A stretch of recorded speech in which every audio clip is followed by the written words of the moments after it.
The nerves, the tension,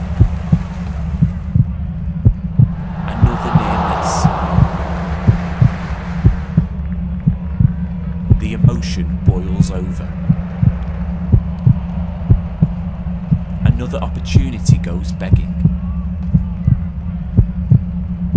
But then there's hope.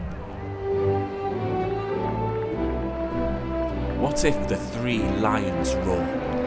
What if 50 years of hurt are finally put to rest? And what if